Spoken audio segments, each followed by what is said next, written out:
Right, here we go. Let's hope. Okay, I'm going to go through the models that Graziani set out now, partly to explain the good parts of the model and also show where he made the errors in confusing stocks and flows. So he has a verbal model that puts the actors in a pure credit economy, there's no government sector here, into three groups. There's firms in a commercial sector, labour in a household sector, and banks in a banking sector. Now that's very different to what you get with neoclassical theory, where it says, let's work from an individual agent, aggregate up. I showed you all the problems that gives neoclassical theory that they gloss over.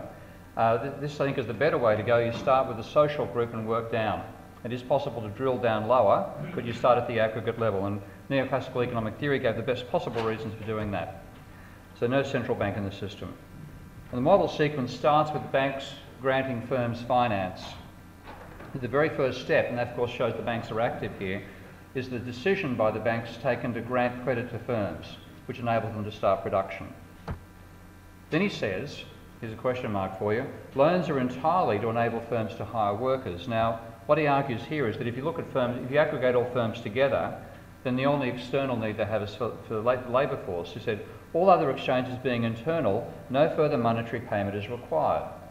Well, hang on a second. Here's the problem of getting caught in your own model. Because you've done the abstraction of lumping the entire, all the firms into one firm sector. That does not mean that the firms actually transfer goods to each other without using money. Within that system, they use money as well. So you're burying it. You're saying no transactions escape from that aggregate because those transactions occur within that particular part of the model and therefore don't turn up in your relationships between sectors, but they're still happening. So it's an error to do that, to have a particular conclusion at that point. Then he says firms hire workers at a wage rate determined by negotiation. So you're outside the neoclassical world of, you know, wages being set by marginal product and all that sort of stuff. It's saying there's negotiation going on. Then he says firms instantly pay all the money they borrow to the workers. So BHP borrows $1 billion from the bank, NAB, and goes and says next day pays the whole $1 billion to the workforce. I don't think. Okay, question mark. Then the workers deposit their wages in bank accounts, fair enough there.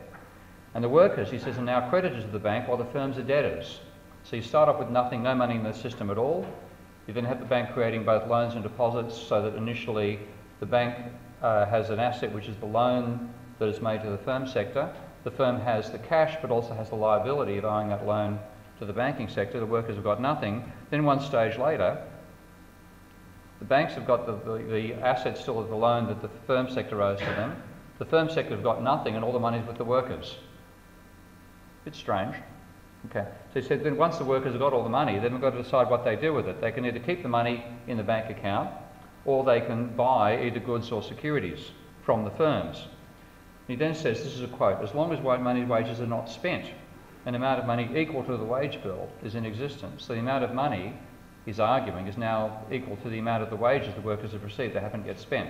Again, a question mark. He said the total amount of money, therefore, at this stage is a debt of the firms to the banking sector. The firms are in debt and they've got a debt with no assets, and the workers have got an asset with no debt. Question mark. Then he says workers can do one of two things. They can either buy the goods and services produced by the firm sector, or they can buy the corporate bonds. He said either way, that enables the firms then to extinguish their debt, because the workers, let's say they up the 1,000 billion wages they got yesterday, they spend $900 million the next day. That might sound silly, but it's going to come up in the statement here. And they buy goods off the firm sector. The firm sector then pays off the $900 million that it owes. It's now only got a debt of $100 million to the banks, and that's the amount of money the workers have still got left unspent in their account. So that's the argument he's making there. And he said that destroys money. So initially you had $1,000 billion worth of money. After that money's paid back to the firms and the firms paid off, we've gone from $1,000 billion worth of cash to only $100 million worth. Question mark. Now, he gets all sorts of dilemmas starting to arise at this very early point, because how do capitalists make a profit in this system? How do they come out, having paid all the money across to workers, how do they make a profit? Well, he says if the workers spend their entire wages, then firms get back the money they borrowed from the bank. So the firms borrowed $1 billion, and the workers spend the whole billion the next day, the firms get it back. And he says the monetary circuit is closed without losses. You'll see this expression used in a lot of circuit literature. If, on the other hand, they hang on to some of their money, then firms get back less than they've put in. So the firms might have borrowed $1 billion, they get back $900 billion, they're still in debt by $100 million at this stage. He said, therefore, there's been a loss and the firms are unable to pay the whole of the debt, question mark. So it implies that workers have got to spend all their wages simply so that firms can repay a debt, not only make a profit. This is just so they can actually repay the debt they've got themselves into. So if that's the case, how the hell do they pay interest? Well, that's a problem. You're told that the money initially created will not be totally destroyed if workers don't spend their money.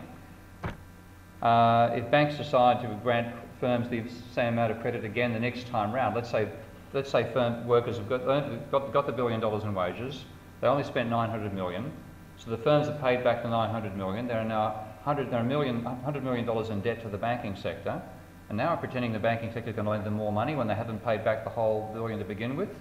It's getting a bit messy here. And he then says, but if that happens, so first cycle, $1 billion borrowed, workers spend $900 million, banks therefore have $100 million they haven't got repaid by the firms, but then we're going to assume the banks are going to lend another $1 billion again. So there's now going to be $1.1 billion inside the system, and the same sort of problem will occur again. Even if workers spend all their wages, well, that is a problem because if workers actually get $1 billion and spend $1 billion, the money in the system is zero. So if money is going to persist, we have to make a really strange assumption. We have to assume something irrational, that wage earners spend the money, incomes gradually over time. And that's supposed to be irrational. Do you think that's irrational? Not at all. Okay, the guy has had, for all the brilliance of this argument, he's drunk too much neoclassical wine. Okay? Again, you'll see this turning up in a lot of non-orthodox thinkers, even though they've tried to break away from neoclassical thinking. As Keynes himself said so brilliantly back in the 1930s, the difficulty lies not in the new ideas, but in escaping from the old ones, which resonate, for those of us who have been brought up in it, into every corner of our minds. So even when we try to think outside the neoclassical box, you fall back in making claims like this, that it's supposed to be irrational. And of course, it's absolutely sensible to spend your wages gradually over time. So you get all these sorts of strange statements turning up. As soon as firms repay their debts, the money created is destroyed. If wage earners keep any of their income in their accounts, then firms can't pay back their debt. Assuming that you spend money gradually over time is irrational. Hang on a second. Something seriously wrong going here. You're saying capitalists can't borrow money and make a profit, which makes it rather hard to interpret all the real-world balance sheets we see out there. And of course, if that were true, they couldn't make a profit, then where does the investment come from? We'd need to have negative investment. Money being destroyed while debts repaid. That's a common argument in a lot of post-Keynesian literature, but I've yet to see a banker tear up a $100 bill. Maybe use it to snort cocaine, but not to tear it up. And spending your money gradually over time is irrational, but this is all a real problem. And unfortunately, subsequent writers to Graziani struck the same impasse. So, for example, Riccardo Bellifiore, another excellent Italian post-Keynesian working in the University of Bergamo, who's got more of a Marxian orientation, when he's talking about how do you explain how firms fit into the system, can they make a profit? He says, well, if you assume a propensity to consume equal to 1, and of course if you've done your standard ISLM style Keynes, you'll be told propensity to consume is about 0.7. So you've got to assume it's 1, which we know it's not, to explain why firms will just simply get back the wages they've paid, but still not make a profit. And this is one where I've actually knocked Riccardo a bit in fun at a conference. For the sake of simplicity, we exclude the payment of interest to the banks. That's not simplicity, that's nonsense. Riccardo was quite willing to concede the point. Profits are gained in real terms. He said you don't actually make monetary profits. What the capitalists get is extra boats and ships and planes and stuff directly. They don't actually make a monetary profit. So, and he argues that the net level of a total profit is 0. All sorts of crap turning up here. I'm sorry, but it just is crap. So something has gone clearly wrong, and the initial starting point was good. This is one reason I argue in favour of mathematical logic, as you'll see, and I've had a bit of a discussion with one of the students in the class about this, because they've started from a perfectly sound vision of the role of money in capitalism, ended up with all sorts of things that just should jar you intellectually, say there's something wrong with the logic. And Louis-Philippe Brochon, who's a Canadian post-Keynesian economist, put it beautifully in a paper back in 2004, saying that the existence of monetary profits has always been a conundrum, because according to the logic, if firms can't make profits, they can't even pay the interest. And putting it in the terms that Marx gave us ages ago, how does M become M plus, if that's the case? So it all comes, unfortunately, from a simple cause, again, of being taught by neoclassical economists and instantly reaching for the static reasoning box when you should be using dynamic thinking. And Keynes had it right, which is one thing I'm delighted to have found, because at least I can, as well as trying to persuade the post-Keynesians that they got it wrong to think this way, I can also say that Keynes got it right on several points which are actually points of argument between myself and other post-Keynesians today. And writing in 1937, I think in the Alternative Theories of the Rate of Interest paper, where he was responding to some other theories of the rate of interest and realised something he hadn't realised himself in the general theory, he said that you need finance, in other words loans from a bank, before investment can take place, and therefore also before the savings has taken place.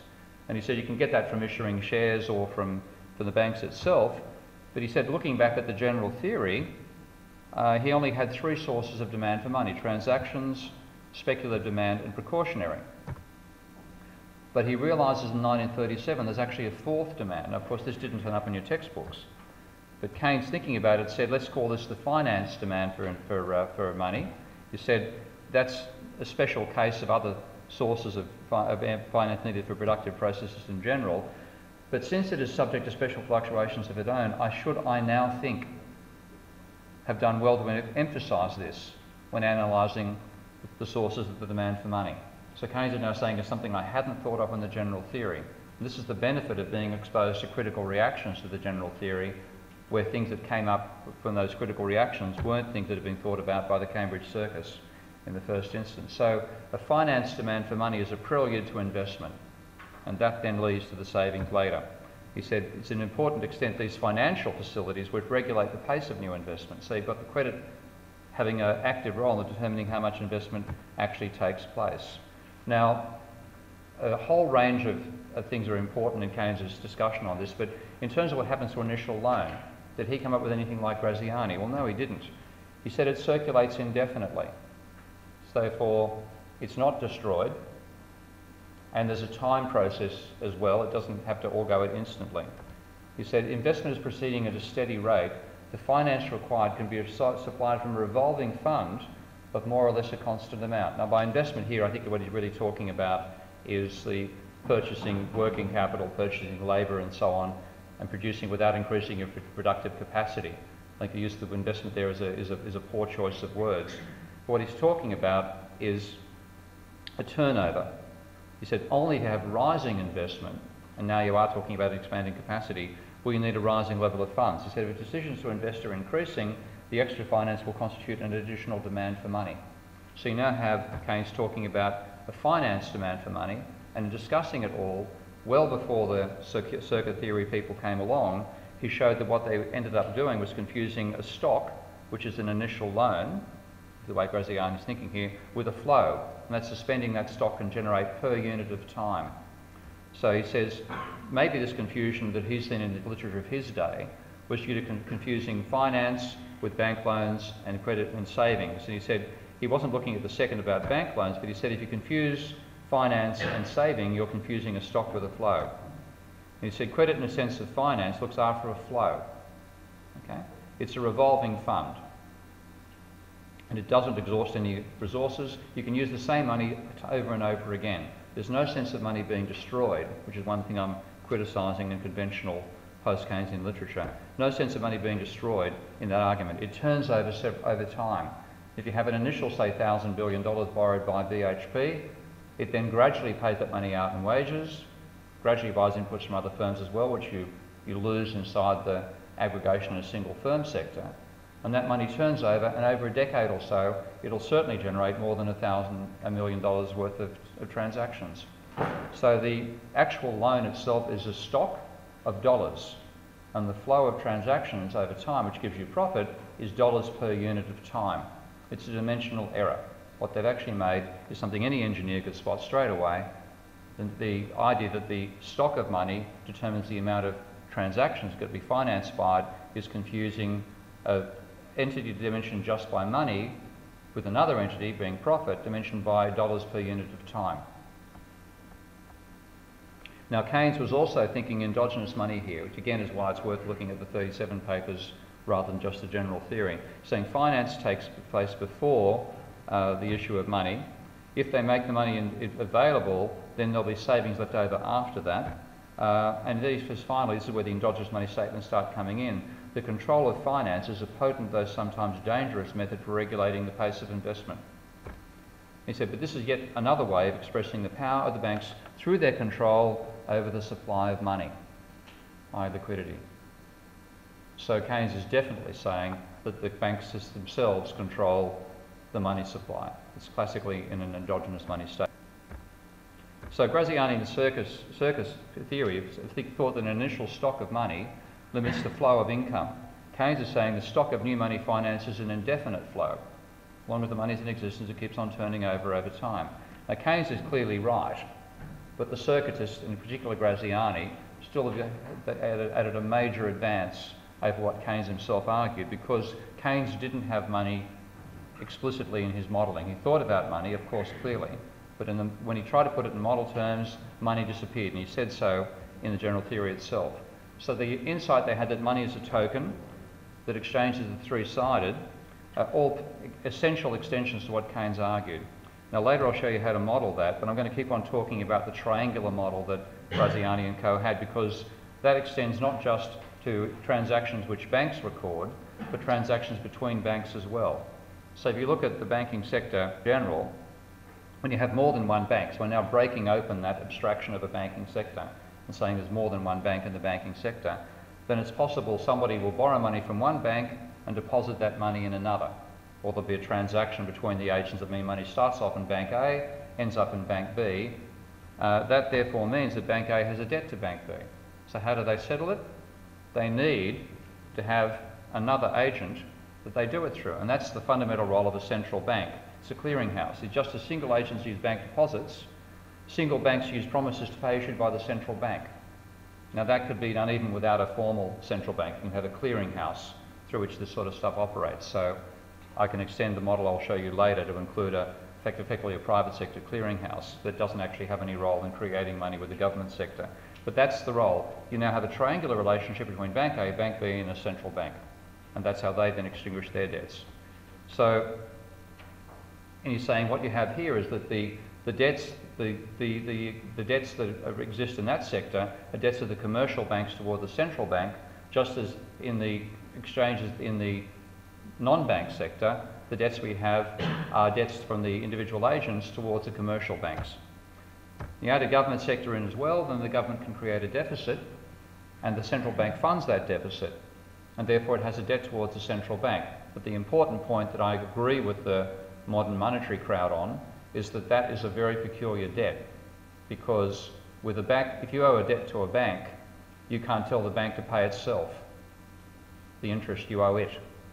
But the government can do that, because the central bank is a captive of the government in sensible systems like America, unlike the European Union, which is why it's falling apart right now. But in a central system like that, where the government has a captive central bank, it can run up a debt, and the central bank has got no choice but to fund that debt. And then secondly, when the central bank says you owe us interest on that debt, if it does, then the government says, okay, print yourself the interest. Okay? Now that means it's a much more elastic system than we have in the relationship that commercial entities like ourselves or firms have towards the banking sector. But it's still, you still keep this basic idea of 3 partners for every transaction, 2 for the exchange and 1 for the double entry bookkeeping. So you've got a structured model of how money is created and circulates, but it depends upon the rate of change. This is the argument Graziani made. It's not actually important. I'm just going to show where his logic should have gone. He says at some stage the rate of change of worker spending is necessary for money to continue existing. Well, if that's the case, you should have gone to a dynamic model from that point on, because what you're saying is that you've got a flow through time, which must be greater than zero. That's in a differential equation.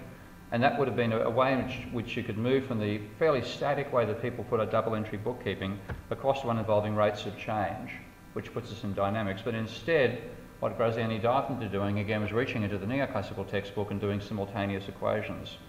And they are necessarily, if you solve a set of simultaneous equations, you're working out a steady state, an equilibrium, and not working out something that's involving change over time. And so even though these identities you use came from Koleski, who's a non-neoclassical, they're still incompatible with the underlying vision of a dynamic changing system. So ignore the maths. Okay? Have a look at it, see what how he got his knickers in a twist effectively, unfortunately by using the wrong methods, even with the right inspiration to begin with. And the reason it's wrong is because, as Graziani argued, he needed to have workers spending and what was in their accounts not being zero and therefore declining over time, even the way he thought about it, to actually get a workable system. But if you're in equilibrium, all rates of change are zero. So you can't use equilibrium analysis for the circuit case.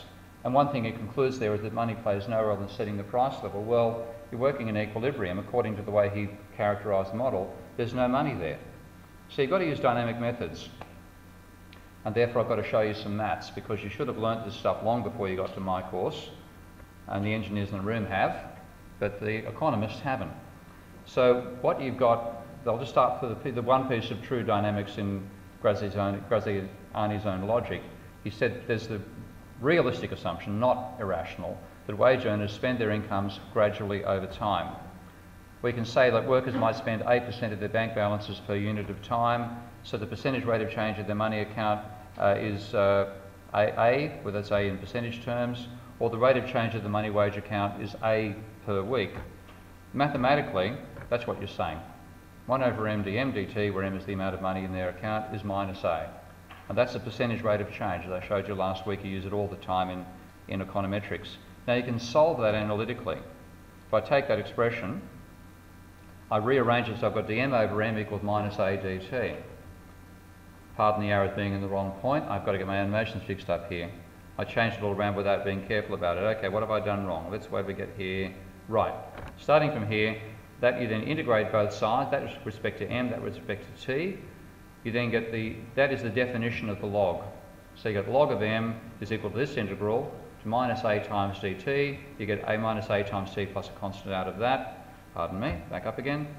You then can take exponentials of this expression, and you get the amount of money at time t is e raised to the power of that previous expression over here, and e to the power of c is a constant, e to the minus a times t is a decay function. It'll decay over time. So if I now say, let's say the initial amount of money in the account is $100, then if you're going to spend at that rate 100% per week, you're saying the amount of money at time t, where t is weeks, will be 100 multiplied by e to the power of minus t. And you graph that and see what you get, and what you get is decay over time. So you'll start from $100, after a week you'll have about 38, after 2 weeks you'll have about 17, and on it goes down, decaying gradually over time. And of course you need the opposite process. If you're talking about a debt that you're not servicing, that'll grow at the rate of R% per annum over time. So that's the sort of stuff they should have gone on to working on. Unfortunately, because they were trained by neoclassical economists, they didn't know those techniques, fell back on the familiar methods, which are incompatible with the insights they were trying to capture. And I said that's a common problem. Economists use the wrong tools because they don't know the right ones. And the right sort of tool for this is what are called ordinary differential equations. And they're an essential tool for modelling dynamics. Really, I should be going well beyond this to partial differential equations, or to a whole range of other concepts that handle distribution in space as well as in time. But essentially, you've got to start at least from differential equations. On the great tragedy, one of the many tragedies of economics education, is that's normally not taught in quantitative subjects to economists. UWS is not an exception here, it's part of the rule. But I'll give you some insights into what ODEs do. by using a previous equation. And what you've got is a single bank loan and what then happens after the bank loan occurs. Now, of course, single bank loans are occurring all the time at different times to different organisations, being repaid at different rates and so on. And if the economy is growing, most of the time they'll be positive amounts. They'll be increasing the level of debt rather than reducing it. So you've got to have a rate of change function as well for the issue of new debt. And firms have to be trying to make a profit. There's no point borrowing money unless you think you can make a profit. And the level of borrowing they're going to do is probably going to be a consequence of what they expect in terms of profits. If we're going to borrow more money during a boom, then they're going to want to borrow during a slump. And the model has to tie back onto itself. So you've got to go from borrowing money to investing to a rate of change of capital to profit back to investment again. So what Grusing is talking about here in his system was incomplete because it left production out. So we've got to include production as well ultimately, though I can actually build you a model of a pure credit system without it, where production is implicitly taking place in the background. Ultimately you've got to include production as well. And we now need a vision to embed this all in, a vision of a monetary economy. And that means we've got to escape from this fantasy of a barter economy. Now, an essential part of the neoclassical fantasy of barter is the argument that the demand that people have in the aggregate, the demand of each buyer and seller, sums to zero.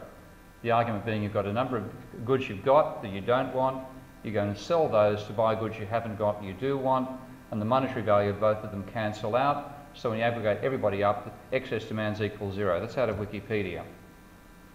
And that's derived from seeing capitalism as a sort of pardon the misspelling of thief there, a fair exchange in a village, where if you sum up all the transactions you get zero. This is from Clower and Leuenhofer's attempt to put Keynes into a Walrasian framework and then explain Keynes as being disequilibrium Walras rather than equilibrium Walras. But they're saying the money demand value of all intended demands has to equal zero, identically zero. That's false in a growing monetary economy. And it's tied inextricably with debt. And you'll get this vision out of Schumpeter, Marx and Minsky. I'll start with Marx. And taking that very proposition very directly, he said it's not true that the sum of excess demands for a capitalist is zero. In fact, it's negative. He said the capitalist throws in less money than he wants to draw out of it. So what he puts in is hopefully less than he wants to draw out. Since he's an industrial capitalist, his supply is always greater than his demand. If it wasn't, he wouldn't make a profit. And he said his aim is not to equalise supply and demand, to make the inequality greater than zero. Now Keynes then argued, Marx then goes on to argue that's only possible with a production system. If you're simply looking at merchants exchanging, you can't make a profit. You've got to have surplus in there produced in a production system to explain how capitalists can behave that way and still make a profit in the aggregate. So it ties in production essentially, but he's saying he's starting off with an agent who's not a thief. He argues capitalists are not stealing when they may try to make a profit. But they've got to make it out of production and then monetise it with the financial system. So to get a balance out of that as well, you need expanding debt. And that's where you get a good argument coming from Schumpeter. Because Schumpeter says the essential role of debt in a capitalist economy is to enable entrepreneurs to actually put their ideas into operation. Now he starts from a Walrasian point of view and accepts that the sum of all excess demands is zero. But he then says on top of that, well, how do you get growth and how do you make a profit? Because in the Walrasian system, it would be true that profits would be zero. Okay? Not true in the system I'll be showing you, but true from the Walrasian starting point. So he says an entrepreneur is somebody who has an idea but no money. Obviously there are entrepreneurs with money and ideas, but he's looking at the classical entrepreneur who has an idea which is worth putting into effect, but he's got no money to do so. So he needs purchasing power before he's going to have goods to sell. And he gets that from a loan from the bank. And that therefore means that the entrepreneur is not financed by the circular flow of commodities, but by new bank money. And he says therefore total credit, by which he means total monetary demand, is greater than you get from what he calls fully covered credit, which is what you get from selling goods and services. So it's created by the banking sector. And he puts it better here. He says, where does the sum come from for entrepreneurs to produce the goods they need to put their idea into effect? And he rules out that you can do it just on the basis of saving, partly for quantitative and partly for logical reasons. But he then observes that there's another method of attaining money, the creation of purchasing power by banks.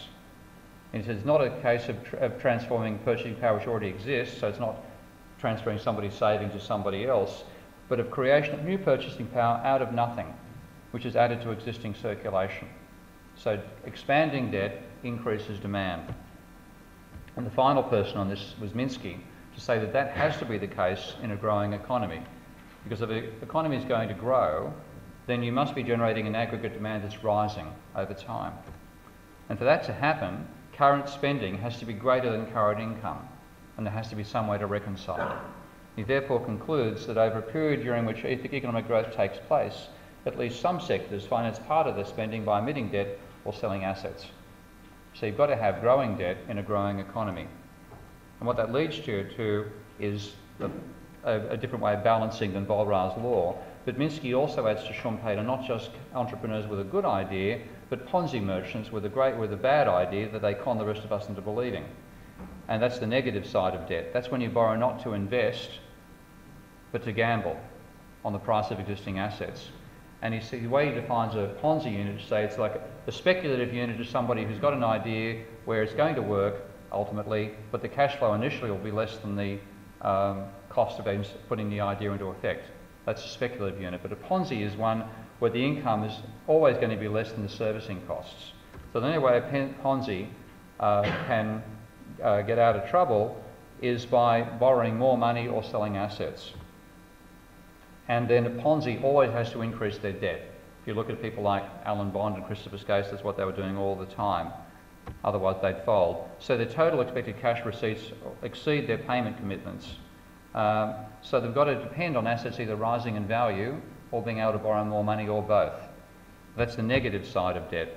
So Schumpeter gives us a reason that debt is going to give us cycles, because with Schumpeter's argument you're necessarily going to get booms and slumps. Minsky's gives us why we have booms and depressions. The Ponzi merchants conning us into believing something is a magic pudding that's going to forever expand in value, when in fact it's just rising asset prices caused by rising debt. And then a crash comes after us when we find out, the painful ways we are now, that it was all a myth. So with that vision, we now have to find a way of getting something like Walras' law, in the sense that it balances the accounting and the overall system. And that, what you've got to start from is Minsky's point, and Schumpeter's as well, that aggregate demand in a growing economy exceeds the demand you get just from selling goods and services. So aggregate demand in that sense is greater than aggregate supply, and the gap is financed by debt. So from my point of view, trying to put this into an operational form, aggregate demand equals effectively GDP, working in income terms, plus the change in debt. And that is then spent not just on commodities, which are newly produced goods and services, but also existing assets, shares, property, and so on. So what you get out of this also is ultimately a debt-based explanation for where asset price bubbles come from. So that's a perspective overall on what I'm going to be trying to do in the next 6 weeks. But back to Graziani, there was no consideration of production there. Now clearly, and that's why they fell over. If they included production, they would have seen, well, production generates a profit. How's the profit realised? You know, what they're really talking about is going from surplus value, as Marx called it, which was a surplus of commodity inputs, outputs over commodity inputs, into money. So what you've got really is that workers produce output after they're hired. A price is then put on that output, it's then sold. So what you're doing is monetising a physical surplus. And that's, therefore you have to have a sale price that exceeds the cost of production. So the stuff that Graziani gave us was just the beginning of an overall dynamic model. And if you want to look at it as a flowchart, something as messy as this. You might have a bank A lending to a firm that then hires workers with wages to put the money back in a bank, and the firm buys stuff from other firms and put it in a different bank, and the central bank reconciles what's happening between those various banks. So you've got a banking sector. You've also got a production system where there's a factory producing output. The output is transferred between firms. Workers are hired. Workers buy some of the output as well. It's a real mess. Now, amazingly, you can model all of this using differential equations. And I'm going to show you how to use modern tools to do that. So it's feasible to do it. So you start off with the capitalist having a bright idea, goes to a bank and asks for finance. And what the bank does is open up 2 accounts. I'm calling it a credit account, but it's like a deposit account there, that where the money goes, and the capitalist can write checks on that account. But he also writes in a debit entry that you owe us that amount of money we've just given you, a ledger.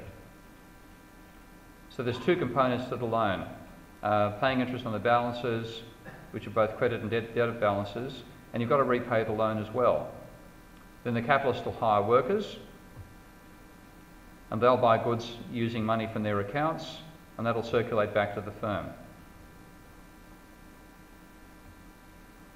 So you've got to cover the whole process. So I see there's a minimum of 5 accounts to capture this. I'm going to model in terms of the 19th century pre-banking system next week, where banks actually printed their own money. They had various legal requirements to fulfill before they could do it, but they actually had the capacity to print their own notes and circulate them. And the notes, of course, start off in a vault, which is a bank asset. That's unlent reserves, cash asset, that sort of thing. A loan account, which is also a bank asset, and that's where the debt is recorded and where the interest on the balance is accumulated. A deposit account, which is a liability of the bank. That's when the money is paid in and the interest is paid on the deposit there as well, and you make repayments out of there to the banker. And a workers' deposit account, which is another bank liability. And finally, a bank equity account, a safe in effect, and that's your basic accounting equation. You've got assets minus liabilities equals equity. Okay? So I'm going to lay the table out that way. And that particular account is the one through which interest payments are made and profits earned by the bank as well. So you should know how to do all this stuff, but you've never been taught it because this nonsense of a static economy and the ceteris paribus assumption and other idiot ideas like that have stopped you learning how to do dynamics properly. So in the next lecture I'm going to show you how to model a dynamic process and build a monetary circuit model of production. So I think what the circuitist theories, Graziani in particular, really did hit the jackpot. They worked out the foundations on which we should actually base macroeconomics, but they didn't know what to do next. So you need insights from engineers to do that, and I'll be showing you those in subsequent lectures. It's tough stuff, but I've actually been working out over time ways to make it easy to understand, so it's worth the effort of trying to learn it. I'll do that next week.